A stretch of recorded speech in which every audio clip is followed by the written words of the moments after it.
বিকেলবেলা আবহাওয়াটা দেখো, শুধু বাতাস। আমি কাদের নিয়ে আসছি দেখাচ্ছি।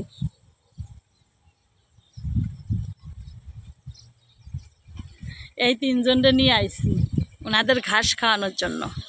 বাতাসে ভালোই লাগছে, আমার চুলগুলো শুকায় যাচ্ছে, আমি বসে রয়েছি আর ওনারা খাচ্ছে। জাস্ট প্রকৃতিটা দেখো কত সুন্দর। এই যে আমার 3 অতিথি খাচ্ছে। ওদের একটা বিয়ারাম আছে, ওদের একটা সমস্যা, সেটা হচ্ছে যে জায়গায় বেশি ঘাস, ওই দেখো ওইখানে কত ঘাস, ওইখানে না গিয়ে ওরা যেখানে কম ঘাস সেইখানে এসে খাচ্ছে। কি আর বলবো, মানে বলদের ঘরের বলদ ওরা, বুঝছো? ওরা হলো 1 নাম্বার বলদ, আর আমি হলো বলদের দাদি। আমি হলো বলদগের দাদি, ওরা হলো বলদ আর আমি হচ্ছে বলদগের দাদি। কি সুন্দরভাবে খাচ্ছে, খেয়েই যাচ্ছে, খেয়েই যাচ্ছে, খেয়েই যাচ্ছে, খেয়েই যাচ্ছে। শুদ্ধ ভাষা বললাম, খেয়েই যাচ্ছে। দেখো গাছপালা কিভাবে বাতাসে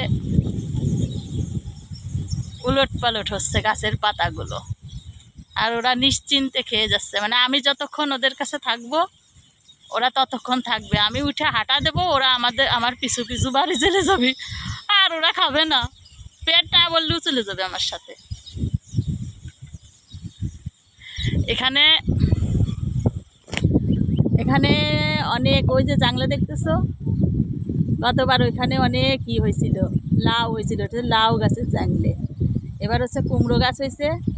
কুমড়ো অবশ্য নিচে দিয়েই ধরে থাকবে, জাংলে দেওয়া লাগবে না। আর ওই পাশে দেখো ধান ক্ষেত, ধান খেতে ধান একদম কেটে বিছায় রাখছে, রোদ্দুরে শুকাই যাবে, তারপরে হচ্ছে ছোট ছোট বিচেলি আকারে বেঁধে বাড়ি নিয়ে তারপরে হচ্ছে ওই মেশিনে এগুলো মারাবে। আর এই যে দেখো এনারা মনের সুখে খাচ্ছে। বিকালটা খুব ভালো লাগছে, তোমাদের একদম সৌন্দর্য দেখাই দিলাম। জাস্ট সৌন্দর্য দেখো, ওয়াও। মাঝখান দিয়ে হচ্ছে রাস্তা, ওই পাশে মাঠ, এ পাশেও মাঠ। এই যে দেখো, মানে মাঝখান দিয়ে রাস্তা, 2 পাশেই মাঠ। তাহলে চিন্তা করো আবহাওয়াটা কত সুন্দর।